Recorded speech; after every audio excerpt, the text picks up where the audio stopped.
함수 fx는 마이너스 4x 세제곱 플러스 6x 빼기 1과 모든 실수 m에 대해서 방정식 얘를 만족시키는 x의 최소값과 최대값을 각각 g1m, g2m이라고 하자.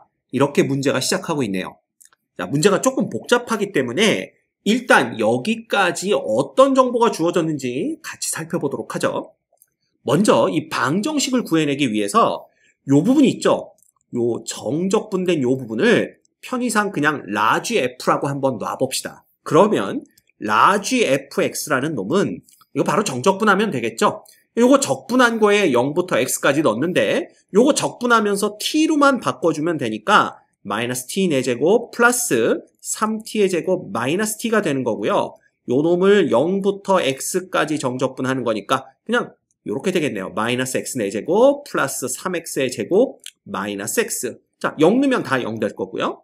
그래서 라지 fx는 이놈인 걸 볼 수가 있습니다. 그럼 결과적으로 주어진 이 방정식이라는 것은 얘 이꼴, 즉 마이너스 x의 4제곱 플러스 3x의 제곱 빼기 x는 이꼴 mx 요 놈이 주어진 방정식이라고 볼 수가 있는 거죠. 근데 이거를 조금 더 편하게 보기 위해서 요렇게 한번 바꿔보겠습니다. 그래서 3x의 제곱은 자 x가 똑같으니까 넘기면 m 플러스 1 요렇게 해서 x 요렇게 정리를 할 수가 있겠네요. 그래서 요 놈을 만족시키는 x값 중에 가장 작은 놈을 g1m, 가장 큰 놈을 g2m이라고 하자라는 겁니다. 여기까지는 됐죠? 그런데 이 c라는 놈이 g1m과 g2m 플러스 1 사이에 있을 때 그랬네요. 자, 여기 때문에 여러분들이 조금 헷갈리실 것 같습니다. 요 놈이 g2m에서 끝나는 게 아니라 g2m 플러스 1까지 봐야 되는 게 중요해요. 그래서 c가 요 놈과 요 놈 사이에 있을 때 이놈이 이꼴 fc를 만족시킨다 그랬는데 요거 정체가 뭔지를 파악을 해야 되겠죠. 근데 요거 정체를 파악하려면 결과적으로 이걸 이렇게 보시면 됩니다. 그냥 편의상 요거 g1m이라고 쓰기가 귀찮으니까 요 놈을 알파, 요 놈을 베타라고 놓고 요걸 정리해 보면요. 어떻게 되냐 하면 결국은 베타 빼기 알파 분의 뭐가 되는 거야? 그냥 그대로 쓰시면 됩니다. 이게 결국 라지 f의 g2m, 즉 라지 f의 베타 되는 거 아니에요. 그쵸? 그래서 라지 f가 요 놈이니까 요 놈은 베타의 마이너스 베타의 4제곱 플러스 3베타의 제곱 마이너스 베타 그 다음 빼기니까 플러스 알파의 4제곱 마이너스 3알파의 제곱 플러스 알파 요렇게 되는 걸 볼 수가 있습니다. 이놈이 f의 c인 거니까요. 그냥 여기다가 c 대입한 거랑 똑같다 보시면 됩니다. 그래서 마이너스 4c에 뭐가 되는 거야? 세제곱 되고요. 플러스 6c 빼기 1이 된다. 이렇게 보시면 됩니다.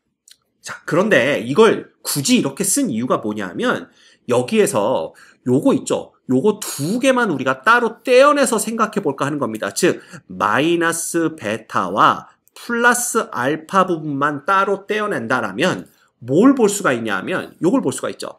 마이너스 베타의 4제곱 플러스 3베타의 제곱 그 다음 플러스 알파의 4제곱 빼기 3알파의 제곱 요 놈을 누구로 나눠준 거야? 요 놈을 베타 마이너스 알파로 나눠준 거고요. 베타 마이너스 알파분의 마이너스 베타 플러스 알파는 결국은 누가 되는 거야? 마이너스 1 되는 겁니다. 그쵸? 그래서 요 마이너스 1 되는 요 놈을 이쪽으로 넘겨서 볼 겁니다. 그러면 여기도 마이너스 1 우변에도 마이너스 1이 있으니까 결과적으로는 얘가 이퀄 뭐가 되는 거 보면 되겠구나. 마이너스 4c의 세제곱 플러스 6c 되는 걸 보면 되겠구나 라는 거죠. 그럼 이제 얘가 뭘 의미하는지를 보기 위해서 요 부분 있죠, 요 부분. 요 부분을 우리가 px라는 새로운 함수로 정의를 해봅시다. 그렇다면 여기에서 분자라는 놈은 뭐가 되냐면요. 이거 다 지워보면 결국은 p의 베타에서 p의 알파를 뺀 것과 똑같습니다. 그리고 p의 프라임 x를 구해보면요. 요 놈이 마이너스 4x 세제곱 플러스 6x가 되거든요. 결국 이 우변은 p 프라임 c가 되는 걸 볼 수가 있어요. 그래서 요 놈이 뭐가 되는 거야? 바로 p 프라임 c가 되는 겁니다. 됐죠? 그러면 이제 봐. 이 왼쪽에 있는 건 알파, p 알파와 베타, p 베타 사이의 평균 변화율, 즉 두 점을 연결하는 직선의 기울기가 되는 거고요. 우변은 x는 이꼴 c에서의 접선의 기울기가 되는 겁니다. 그래서 이놈은 우리 평균값의 정리에서 봤어요.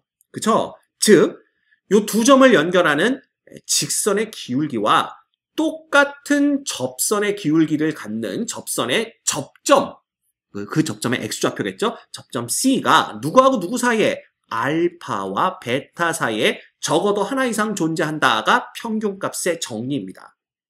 자, 그러면 얘를 이제부터 요 기울기와 똑같은 기울기를 갖는 접선의 접점 x좌표가 C구나 이렇게 보면 되겠죠.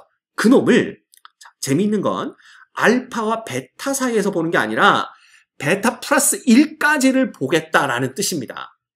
그렇죠? 그래서 그때 얘를 만족시키는 서로 다른 모든 실수 C의 개수를 HM이라고 하고 이 함수 HM이 불연속이 되는 모든 실수 M은 이꼴 K에서 불연속이라면 불연속이 되는 점 이 K 값들의 합이 바로 루트 A 빼기 B가 된다는 뜻이죠. 그래서 A제곱 플러스 B제곱의 값을 구하는 게 문제입니다. 자, 그렇다면 우리가 그려야 될 그래프는 뭐냐면요. 바로 이 y는 px의 그래프입니다. 근데 이 y는 px를 다시 쓰면 이 px라는 놈이 결과적으로는 x제곱으로 묶어주시면 이거 그냥 마이너스 x제곱으로 묶어볼까요? 그럼 마이너스 x제곱으로 묶어주시면 마이너스 x제곱 플러스 얼마? 3 이렇게 되는 걸 볼 수가 있네요. 그래서 이 그래프가 어떤 식으로 그려지는지 우리 금방 알 수 있습니다. 얘는 어떻게 그려져요? 0이죠. 0에서 x축에 접하면서 플러스 마이너스 루트 3에서 이렇게 x축과 만나는 이런 식의 그래프가 그려지는 걸 볼 수가 있어요. 그래서 이렇게 그려지면서 게다가 이게 짝수 차수밖에 없기 때문에 y축의 대칭이 되는 뭐예요? 그 짝함수다. 이렇게 볼 수가 있는 거죠. 그지? 여기에 y는 n 플러스 1의 x의 그래프를 그리는 겁니다. 그죠? 근데 여기서도 우리가 조금 더 편하게 보기 위해서 요 m 플러스 1을 그냥 라지 m이라고 놓으면요. y는 라지 mx의 그래프를 그리는 거죠. 그럼 얘는 항상 원점을 지나가는 거니까 예를 들면 이런 식이 되는 겁니다. 이렇게. 요 놈이 바로 y는 이꼴 라지 mx의 그래프인데 자, 이 두 개의 그래프가 교점을 갖는데 그 중에 제일 작은 놈과 제일 큰 놈을 보는 거고요. 이 제일 작은 놈과 제일 큰 놈이 아니라 그거보다 1 큰 놈, 뭐 요거보다 1 큰 게 여기쯤 된다 그러면 결국은 어디에서? 요 그래프로 본다면 여기서부터 이 구간을 보는 거죠. 이 구간에서 이 빨간색 요 기울기와 똑같은 접선의 기울기를 갖는 접점들의 개수를 찾아내는 겁니다. 즉, 이 상황에서는 여기쯤에서 요렇게 하나, 여기 하나 접점이 생기고요. 그 다음에 여기 어디쯤에서 요렇게 해서 여기 또 접점이 하나가 생기고 요 위에서 또 하나, 요렇게 해서 여기 또 하나가 생기는 걸 볼 수가 있네요. 그래서 이 경우에는 서로 다른 C의 개수가 3개다 라고 생각하시면 되는 겁니다. 그러면 우리가 이제 뭘 해야 되는지는 대충 감이 오셨죠? 그럼 눈치 빠른 학생들은 이것부터 구합니다. 이 px도 중요하지만 p'x, 이 접선의 기울기들의 그래프, 도함수의 그래프가 중요하겠구나 라는 걸 보시고 바로 누굴 구해내냐 하면 p'x가 뭔지를 찾아냅니다. 이건 뭐 이미 찾아냈었죠? 근데 요 그래프를 또 제대로 그리기 위해서 이계도 함수까지 찾아내는 거죠. 그래서 12x의 제곱 플러스 6됩니다. 그래서 일단 요 p'x의 그래프를 또 그려보면요. 얘는 이런 식으로 그려집니다. 얘가 이렇게 x축, y축이 그려질 거고요. 최고창의 개수가 음수인 놈이니까 이렇게 그려질 겁니다. 게다가 얘는 어디에서 만나냐 하면 여기 이렇게 그려보시면 대충 이렇게 그려지고 이렇게 그려지면서 이렇게 생기는 걸 볼 수가 있어요. 이놈이 바로 y는 p'x의 그래프인데 얘네가 최대와 최소값을 갖는 데가 언제, 최대 최소가 아니라 극대와 극소값을 갖는 데가 언제냐 하면 바로 이계도 함수가 0 될 때니까 여기가 얼마가 되냐면요. 여기가 바로 루트 2분의 1이 되고 그때 요때 요 값이 2 루트 2가 되는 걸 볼 수가 있어요. 그래서 기울기가, 접선의 기울기가 가장 클 때는 2 루트 2까지 가질 수 있다는 얘기가 됩니다. 당연히 이놈은 홀함수이기 때문에 여기 또 뭐가 되는 거야? 여기는 마이너스 루트 2분의 1이 되고 그때의 도함수의 함수값 요놈은 마이너스 2 루트 2가 되는 걸 볼 수가 있죠. 게다가 요 x축과 만나는 요점이 루트 2분의 루트 3이고요. 이쪽은 당연히 마이너스 루트 2분의 루트 3인 것까지 알아낼 수가 있습니다. 이 정도야 뭐 여러분들 충분히 알아내실 수 있죠. 그래서 요 y는 P'X의 요 그래프 있잖아. 요 놈을 알아야만 이 문제를 풀기가 쉽기 때문에 일단 요 놈을 갖고 생각을 해보겠습니다. 그래서 선생님이 여기에다가 y는 px의 그래프를 딱 그려놨어요. 왜냐하면 이게 조금 더 정확하게 그려야 여러분들의 이해를 도울 수가 있기 때문에 이걸 그려놓고 요 옆에다가는 요 도함수의 그래프를 그려놓은 상태로 한번 보도록 하겠습니다. 자, 그렇다면 이 루트 2분의 1이라는 점은 도함수가 다시 뭐가 되는 거야? 극대값을 갖는 거니까 여기서 본다면 가장 기울기가 뭐예요? 큰 점, 접선의 기울기가 큰 점, 즉 변곡점을 나타냅니다.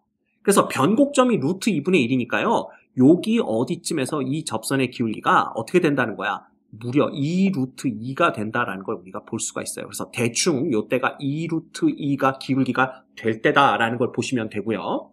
또 하나 중요한 데가 어디냐 하면 얘가 y는 이꼴 mx의 그래프를 그릴 거잖아요. y는 이꼴 라지 mx의 그래프를 그릴 건데 이 라지 mx의 그래프가 어떻게 될 때야? 바로 원점에서 이렇게 딱 접할 때 있죠. 여기 요렇게 여기 곡선에 딱 접할 때 요때가 언제인지 또 봐야 됩니다. 근데 요때를 구해 보면요. 이거 한번 구해 보세요. 그냥 이 점을 t, pt라고 놓고 여기 위에서의 접선의 방정식을 이거 풀어볼까요? 괜히 설명하느니. 그지? 그럼 얘는 y는 어떻게 됩니까? p't니까 마이너스 4x의 세제곱 플러스 6x인데 이게 t에서의 접선이니까 그냥 어떻게 하면 돼요? 요 놈을 요렇게 바꿔주면 됩니다. 6t 이렇게 바꿔주시고 x-t에다가 얘는 t의 4제곱 그 다음 뭐가 되죠? 플러스 3t의 제곱 요렇게 우리가 바꿔주시면 된다라는 거죠. 근데 이놈이 원점을 지나가야 되잖아. 그래서 0은 0 해버리시면 이놈이 뭐가 됩니까? 4t의 4제곱 되나요? 그 다음에 마이너스 6t의 제곱 빼기 t의 4제곱 플러스 3t의 제곱 이렇게 되기 때문에 결과적으로는 3t의 4제곱 빼기 3t의 제곱이 이꼴 0이 돼서 t가 이꼴 1일 때다라는 걸 볼 수가 있습니다. 그리고 t가 이꼴 1일 때 그때 기울기는 여기에다 t 대신 1 넣으면 되니까 2가 되는 걸 알 수가 있어요. 그래서 요때 요 교점의 좌표가 정확하게 1 될 때다라는 걸 볼 수가 있고요. 그때 기울기가 얼마다? 2다라는 걸 알 수가 있습니다. 그래서 여기 정확하게 표시해볼까? 1. 그죠? 그 다음에 요때는 얼마? 여기가 루트 2분의 1일 때다. 이렇게 보시면 되는 거죠. 자, 이제 기울기 라지 m을 바꿔가면서 몇 점에서 만나는지 이런 거 보시면 됩니다. 자, 그렇다면 쉬운 건 뭐냐 하면 여기도 똑같이 마이너스 루트 2분의 1에서 기울기 가장 작은 놈 마이너스 2 루트 2를 가질 거다라는 걸 알 수가 있고요. 그 다음에 여기서도 똑같이 마이너스 1 되는 점에서 요놈이 이렇게 접할 거다라는 걸 볼 수가 있습니다. 됐죠? 이 상황을 도함수의 그래프로 표현을 해보면요. 요때가 이제 뭐가 되는 거야? 기울기가 2 루트 2로 기울기가 가장 클 때죠. 여기에서. 그쵸? 여기가 루트 2분의 1일 때 가장 큰 거고요. 그 다음 1일 때 기울기가 2 된다고 그랬으니까 여기에서 2 되는 점을 이렇게 한번 그려볼까요? 그 다음에 여기가 이꼴 1이 되는 때다. 이렇게 보시면 됩니다. 그러면 이쪽도 마찬가지겠죠? 대충 얘를 그려보시면 여기가 이제 뭐가 될 때겠어? 요때 여기가 마이너스 1일 때다라고 보시면 되고요. 그때는 여기가 얼마가 되는 거야? 이제 마이너스 2가 되는 거네요. 기울기로 본다면. 기울기 다 써볼까? 2 루트 2가 되는 거고요. 여기도 써봅시다. 여기가 마이너스 2 되는 거고 그 다음에 기울기가 여기에서 이렇게 가장 작아질 때 마이너스 2 루트 2가 된다. 이렇게 보시면 됩니다. 자, 이제 우리는 y는 mx의 그래프를 그려서 얘의 얘와 이 곡선의 교점을 먼저 찾아야 되겠죠? 그러면 먼저 마이너스 2 루트 2보다도 기울기가 더 작을 때 이렇게 그려질 때를 한번 봅시다. 그러면 이런 식으로 그래프가 그려질 텐데 보시다시피 교점은 원점이고요. 그 다음에 저기 어딘가에서 한 점에서 더 만나겠죠. 그쵸? 그래봤자 기울기가 마이너스 2루트 2보다 더 작은 거니까 이때는 이렇게 우리가 기울기를 설정을 할 수가 있고요. 그때 요놈과 접선의 기울기가 같아지는 점은 한 점 여기밖에 없다라는 걸 볼 수가 있습니다. 근데 이 점이 이제 구간 안에 들어오는지를 봐야 되는데 원점에서부터 여기 어딘가잖아. 근데 우리가 요놈과 기울기가 똑같은 요놈을 그려보면 여기 어딘가에서 이렇게 교점이 생긴다는 걸 볼 수가 있죠. 그래서 요 점이 우리가 보려고 하는 여기 베타 거기서 플러스 2라는 것보다는 더 작은 쪽에 있다는 걸 알 수가 있습니다. 그래서 이렇게 본다라면 교점은 하나가 되는 거죠. 그쵸? 그러면 이 교점 하나인 게 어디까지냐 하면 이걸 쭉쭉쭉쭉 올려서 생각해보면 마이너스 2루트 2일 때까지 간다라는 걸 볼 수가 있어요. 그래서 마이너스 2루트 2일 때를 우리가 한번 볼까요? 마이너스 2루트 2면은 얘랑 이제 이 보라색과 요렇게 기울기가 똑같은 요런 직선인데 요때도 원점과 만나고 여기 어딘가에서 교점이 있지만 우리는 그거보다 플러스 1한 지점까지를 봐야 됩니다. 그래 봤자 여기서 보시면 요 점에서 하나인데 우린 원점보다 큰 쪽에서 봐야 되니까 결국은 그놈과 똑같은 기울기를 갖는 건 여기서 하나밖에 안 나온다. 그놈도 구간 안에 들어온다고 볼 수 있는 이유가 그려보면 여기 어딘가에 교점이 나오겠죠. 근데 이놈이 얘와 얘의 교점 플러스 1보다 더 작은 쪽에 있다는 건 충분히 예상할 수가 있습니다. 그래서 이 점은 안 칩니다. 이 점은 왜 안 치냐면 우리가 보려는 게 0보다 큰 구간을 봐야 되기 때문에 그래요. 그치? 요거 하나 써놓을까요? 여기다가 우리가 보려고 하는 건 G1M보다는 C가 크고 G2의 M 플러스 1보다는 C가 작은 요 구간에서만 보는 겁니다. 됐죠? 자, 그러면 마이너스 2루트 2일 때까지도 한계예요. 그러면 기울기가 바뀌어서 이제 이 기울기가 마이너스 2루트 2보단 크지만 마이너스 2 사이에 있게 되면 어떻게 되느냐라는 건데 이때도 보시면 알겠지만 요때 이 그래프가 이런 식으로 그려집니다. 요 사이에 요렇게 그려집니다. 요렇게. 맞죠? 근데 그래봤자 교점은요. 원점에서 시작을 합니다. 왜냐하면 요게 요 사이에 있어봤자 요렇게 그려질 텐데 마이너스 2보다 기울기가 더 작기 때문에 접하지 않았습니다. 즉 0보다 작은 쪽에서는 교점이 안 나온다는 얘기지. 그치? 그리고 얘가 점점점 커져서 이렇게 돼봤자 원점부터 보면 되기 때문에 원점부터 봐. 즉 0보다 큰 구간에서 딱 교점이 하나밖에 없는 걸 볼 수가 있죠. 그것도 여기 어딘가에서 이렇게 생길 거라는 건 충분히 예상할 수가 있습니다. 따라서 이때도 한계입니다. 그럼 계속 한계죠. 그럼 도대체 개수가 변하는 게 언제냐를 보시면 이제 마이너스 2일 때를 보시면 됩니다. 그래서 마이너스 2일 때는 얘랑 딱 겹칠 때죠. 이런 식으로 해서 겹치니까 여기까지 이렇게 됩니다. 그러면 요놈이랑 딱 겹쳤다고 봤을 때 이 점은 포함을 안 합니다. 즉 마이너스 1보다는 커야 되는 거니까 마이너스 1보다 큰 쪽에서 교점이 2개 나오는 걸 볼 수가 있고요. 이 그림으로 본다면 여기 어딘가에서 이렇게 접할 때 하나와 이제 대충 그려볼까? 여기 이렇게 접할 때 하나와 이쪽에서 이렇게 접할 때 2개가 있다는 걸 볼 수가 있습니다. 따라서 이때부터 2개가 되는 거죠. 그래서 이걸 써보면요. 마이너스 2보다 이렇게 할까? 이렇게 그려봅시다. 마이너스 2보다 작은 쪽에서는 한 개였던 놈이 마이너스 2일 때 2개가 되기 시작하는 거예요. 됐습니까? 오케이. 그러면 마이너스 2보다 더 커지면 어떻게 되느냐? 그러면 이 그래프를 이렇게 그려보면 되겠죠. 이런 식으로 이렇게 그려보면 됩니다. 이렇게. 됐죠? 그러면 알파는 요놈이 되는 거고 베타는 요놈이 되는데 우린 베타 플러스 1까지 보는 거죠.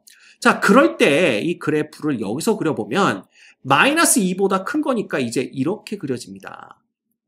그치? 그런데 우리는 요거보다는 큰 쪽에서 보는 거니까 이때 여기서 하나, 여기서 둘, 이쪽에서 세 개가 되는 걸 볼 수가 있고요. 그 점들이 각각 여기서 하나, 여기서 둘, 여기서 셋 이렇게 되는 겁니다.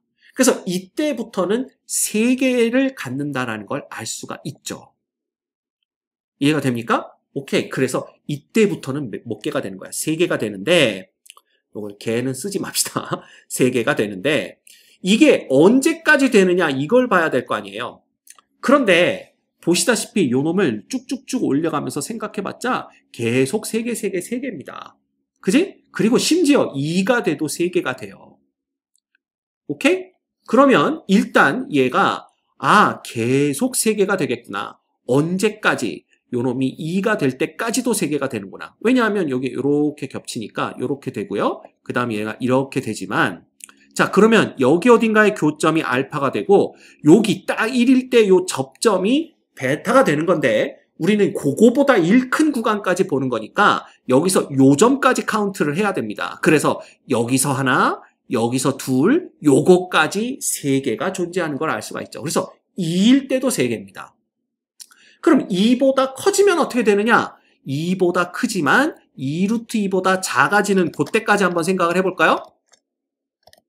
이렇게 요것만 지웁시다. 이렇게 지우면 그러면 얘는 여기서 이런 식으로 요 중간으로 이렇게 지나가는 요런 놈이 됩니다. 그죠? 그러면 이때부터 재밌어지는 게 원점 이후에는 교점이 안 생겨요. 즉 얘가 베타가 되는 겁니다. 얘가 베타, 즉 G2M이 되는 거죠. 그럼 걔보다 1 큰 구간까지 보는 거니까 무조건 1까지 보면 돼요. 이제부터는. 그러면 이제 요거 지워버리고 요 놈과 요 놈 사이에서 요렇게 기울기가 생기는 건데 이게 1까지 보는 거니까 1보다 작은 쪽에서 하나, 둘, 3개가 생기는 걸 볼 수가 있죠. 즉 여기 어딘가에서 하나, 그 다음에 여기서 여기 어딘가에서 둘, 여기 어딘가에서 또 3개가 생기는 걸 알 수가 있다라는 겁니다. 왜냐하면 요쪽과 요게 이제 가장 큰 거니까 여기 어딘가에서 또 하나가 나온다라는 걸 여기서 확인할 수가 있는 거죠. 그래서 이때도 3개입니다. 그럼 계속 3개란 얘기야. 그러면 이제 얘가 기울기가 어떻게 될 때 2루트 2랑 똑같아질 때를 보면 되는 거죠. 그죠? 그럼 요 보라색이랑 딱 평행하게 이렇게 되는 거고요. 여전히 우리는 1까지 보면 됩니다. 원점이 가장 큰 교점이기 때문에. 그러면 이때는 여기서 하나, 2루트 2일 때 딱 보면 요렇게 딱 요게 그려지는 거니까 보시다시피 여기서 하나, 여기서 2개 요렇게 생기는 겁니다. 그래서 이때부터 2개가 되는 거예요. 맞죠? 그래서 2루트 2일 때 2개가 되기 시작합니다. 그리고 그 이후로는 여기서부터 올라가면 되겠죠. 이렇게 올라가 보면 알겠지만 이거 빨간색으로 그릴까요? 다 봤기 때문에 우리 이것도 지워버리고 이것도 지워버리면 빨간색을 어떻게 그려버리면 이거보다 더 크게 그려버리면 여기 하나밖에 없다라는 걸 볼 수가 있습니다. 됐죠? 그래서 이 이후로는 또 몇 개가 되는 거야. 이 이후로는 하나다라는 걸 알 수가 있어요. 그래서 보시면 이제 끝났죠? m이 이꼴 마이너스 2일 때와 m이 이꼴 2루트 2일 때 딱 불연속이 된다라는 걸 볼 수가 있습니다. 그런데 이 라지 m이라는 게 결국은 아까 스몰 m 플러스 1이었으니까 결과적으로 스몰 m은 라지 m 빼기 1에서 m은 마이너스 3일 때와 m은 2루트 2 빼기 1일 때 불연속이 됩니다. 결국 이거가 우리가 찾는 k 값들이고요. 얘네들을 더하면 2루트 2 빼기 4가 되는데 이놈 정리하면 루트 8 빼기 4가 돼서 이놈이 루트 A 그 다음에 플러스 B라고 그랬나요? 문제에서? 네, 올라가서 봐야 되겠네. 마이너스 B라고 그랬는데 어차피 제곱 더하는 거니까 요놈이 마이너스 B 이렇게 된 겁니다. 결과적으로는 A가 8이고 B가 4란 얘기고요. 따라서 A제곱 플러스 B제곱은 얼마? 64 플러스 16 해가지고 80이 정답이 되는 것을 알 수가 있습니다. 됐습니까? 다소 복잡하지만 요거 그냥 그 도함수의 그래프 그려놓고요. 구간들 잘 봐가면서 이렇게 세어보면요. 충분히 몇 개인지 셀 수가 있고 어디에서 끊어지는지 볼 수가 있습니다. 됐죠?